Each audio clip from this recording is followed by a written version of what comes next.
defined by f of x equals the square root of x cubed plus 2, and g of x is an antiderivative, such that g of 3 is 5, and what is g of 1? Well, this is a classic fundamental theorem rewrite problem. G of 3 would be, no, sorry, g of 1, that's what I'm looking for. G of 3 plus the integral, you tell me. What's that formula?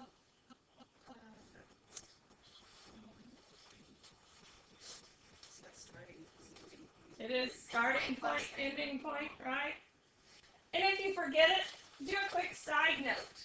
The integral from a to b of f of x dx, you know, is f of b.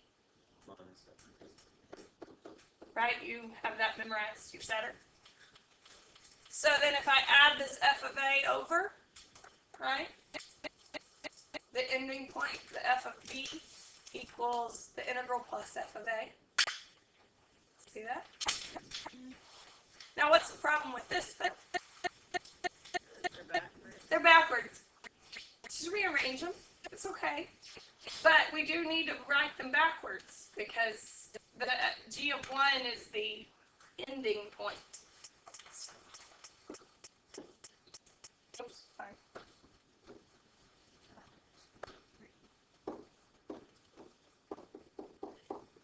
Everyone understand why those are backwards? Because the formula was wrong. It's supposed to be ending point equals starting point plus the integral. So, quick rearrangement. Type that in the calculator. I'm going to move on because of time, but type that in the calculator and see what that answer is. Today, we are going to learn how to find the volume of a solid with a known cross-section. You are watching the video today, you are missing a few amazing visual aids that we have here. So first, what does it mean with a solid with a known cross-section? Well, this is some strange shaped solid in my hand. Right? Not a shape we are aware of, it's not a cone, it's not any of the shapes you're used to. If you open that shape up, you've got a cross-section. And it is a triangle. That's what it means by a solid with a known cross-section. A cross-section is a shape we know how to find the area of. What are those basically? I know, they are calculus visual aids. Oh. That's what they were made for. And paperwork. Yeah, they could be. These would be tough because they would fall apart on you. Okay, so write the area formula of the cross-section. So if I were using this particular solid, I would be writing the area of a square. If I were using this particular solid, I would be writing the area of a triangle. What's wrong with that? Like I'm in that tree. Sorry. If the cross-section is perpendicular to the x-axis, we're going to integrate with respect to x because we're going to make our little cuts on the x-axis. You want to write these steps down, by the way. If the cross-section is perpendicular to the y-axis, we're going to integrate with respect to y because we're making our little cuts on the y-axis. Use the given function to determine the area formula in terms of x and y, depending on which one you're wanting. As your cross-section, so you'll find an area of a circle. Well, the area will be pi r squared, and we'll talk about where you get the r, because r will be some function of x or y. So it'll take a little bit of work there. Using correct limits, integrate the area formula to get volume. Would you agree? If I integrate area, I get volume. Right? Because if I have an area function, and it's in terms of x, and then I've got an x-axis, well, area would be units squared, so like feet squared. If we go feet squared times feet, we would get feet cubed, so we would get volume. So integration can help us find the area or the volume of a solid.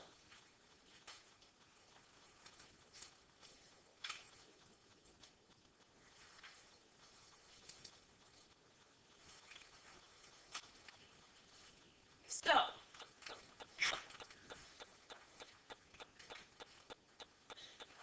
my first example.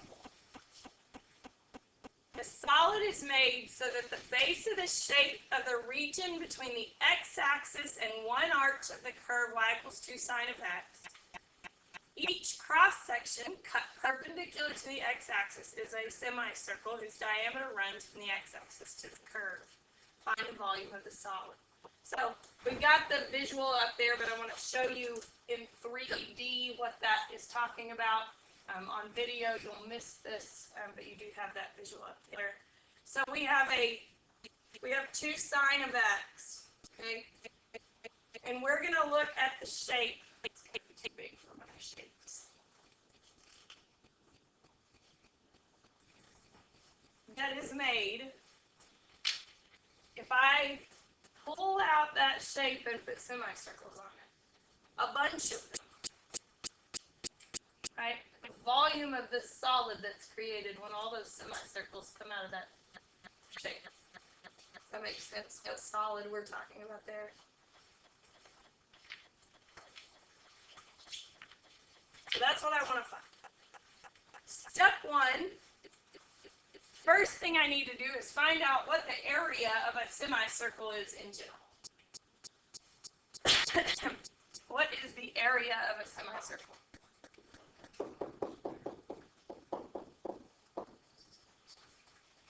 Any questions so far?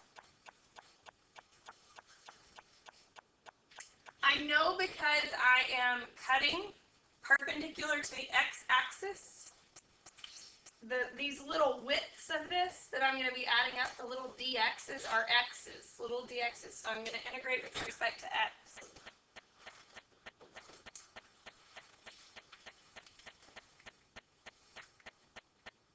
I do, just like yesterday, I still need to be able to find the intersections. Now, this particular picture gave me the intersection 0 and pi, but if it didn't, you may have to find an intersection. So I'm going to add up all those areas from 0 to pi. Well, what is r?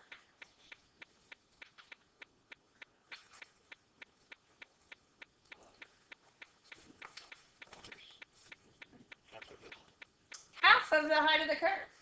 Do you agree? Because r would be this distance here.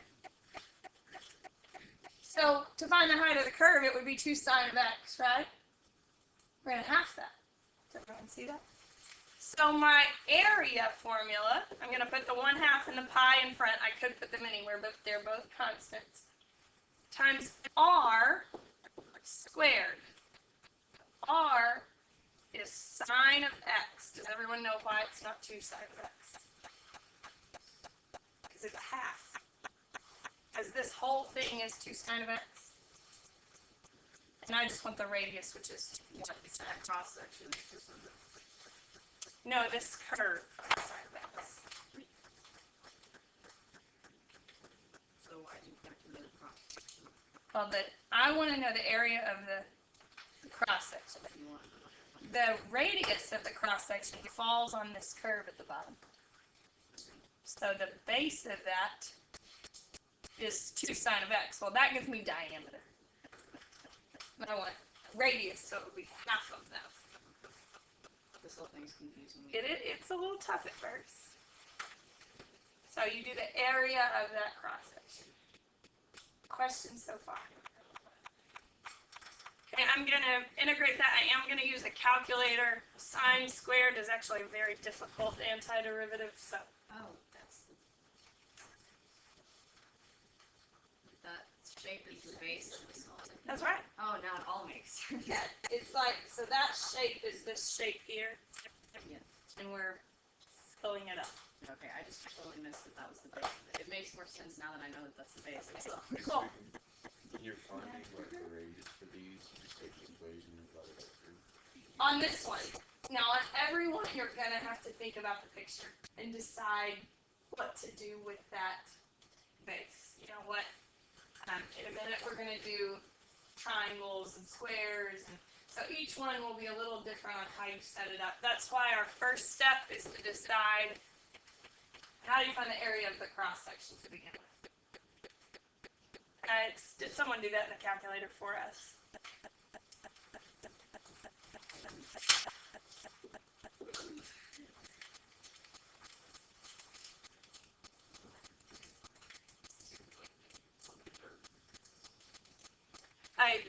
Sine's an antiderivative. Sine squared is an antiderivative you don't want to do yet. Calculator. I got 1.57. Do what? Oh wait, no, I left the 1/2 pi. Uh-oh.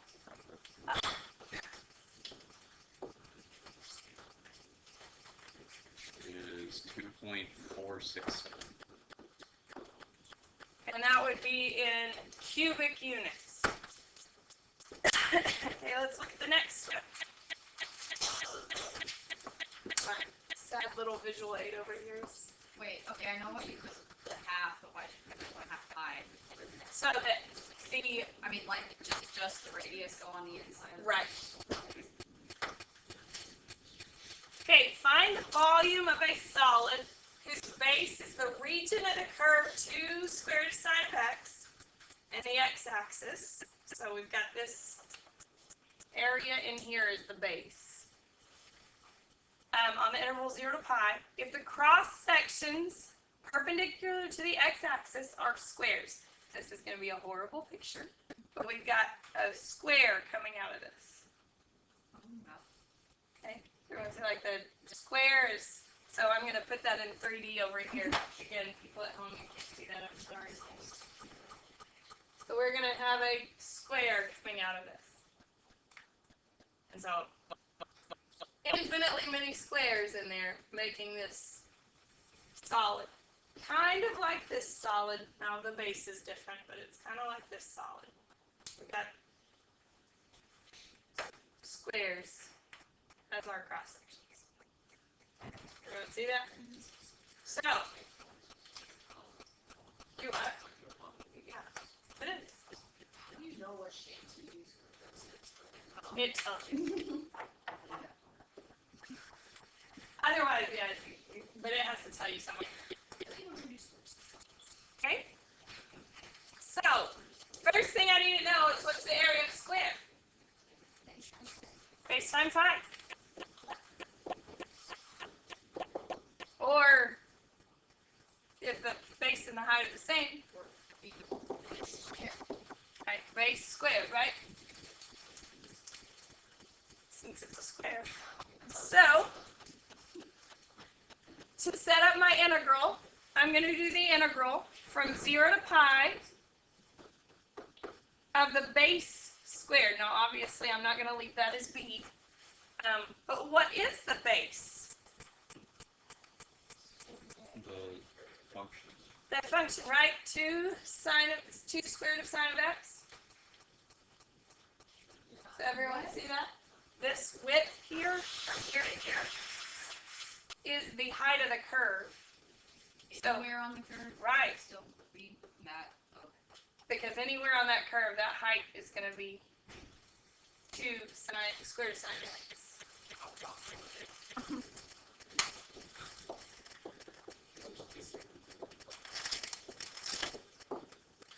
Now the last one we couldn't do by hand because you had the sine squared. This one you actually could. Before I do that, I want to ask if we understand the setup. So, why did we need to be 1/2 on the last one? I can't remember. Good question. 2 reasons. Teachers and students, can I have your attention real quick? There is no watching classes today. With our schedule, they do leave after 4th hour because they do not have afternoon classes. Also, early release, they leave after 6, which would be at 12:15. And any of the students that have JAG, they leave at their reporting period. If they leave after 5th, they leave at 11:40. Thank you. it was a semicircle. So the area was 1/2 pi r squared. And then we have this because the base happened to be the diameter, and I needed the radius. Or did it ask? Well, just for the area of the circle, it's a radius. Oh, yeah, okay. Sorry. Oh, that's okay. It's new. Okay. Normally I would do that integral by hand to show you that you can. I feel like our time is better spent setting up problems, so I'm going to keep going. But that one, why is that one doable by hand? You could, easier than that. What is 2 square root of sine of x squared? 4 sine of x. So that one's one that can be done by hand because it's just 4 sine of x. Okay, this is our last example. This was a pretty short lesson. Hard, I don't know, I mean, it's got some hard stuff to it, but so see what you can set up.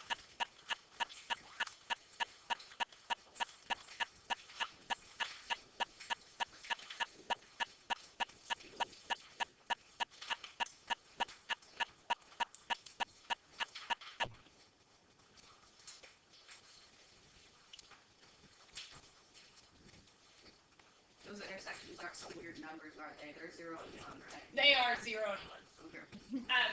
Because x, the square root of x equals x squared at 0 and 1.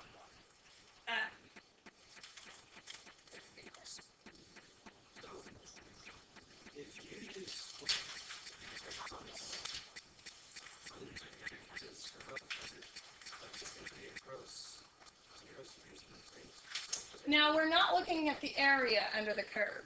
The area under the curve we could find by integrating the top line 5. We're trying to find the volume of the solid that would be created if we put the squares coming out of this shape. So like up there when I had the square popping out, that whole shape, if I had infinitely many squares, that shape that would be created. I didn't know what the height is. Question?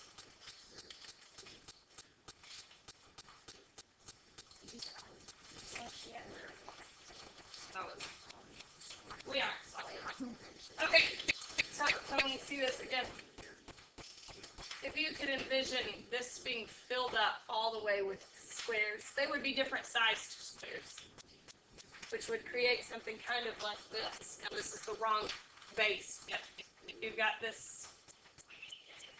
But wouldn't, since the base and the height are the same length, Let's go to make it somewhat incorrect with the volume? no, because you're doing the area of this little guy, and then what the integral does is adds up all the areas of these little guys, these squares. So the integral is adding up. You know how a cylinder, you do the area of the base times the height? We're doing that. It's just a much more complicated process because the squares aren't the same size.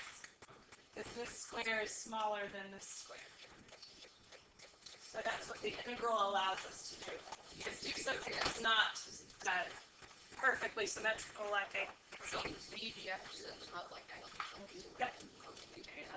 Okay, so I got a square coming out of there. I know that doesn't look right, but I've got a square coming out of that shape.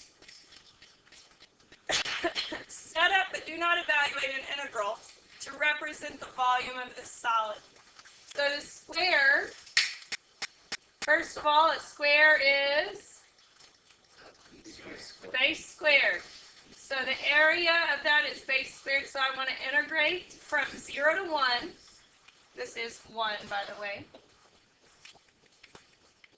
Of the base squared dx. Now, what is the base? What is this distance here?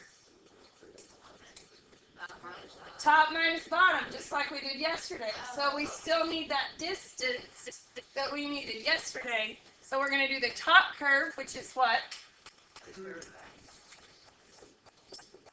Minus the bottom curve, which is x squared. Again, it just said set up, so I don't have to do anything. Any questions about that? Not to, well, the first homework is due tomorrow. It's homework. Go ahead and start working on it. But we've got EC here. That is all we have to do. Just EC. But go ahead and try to start your way through it, and we'll finish those on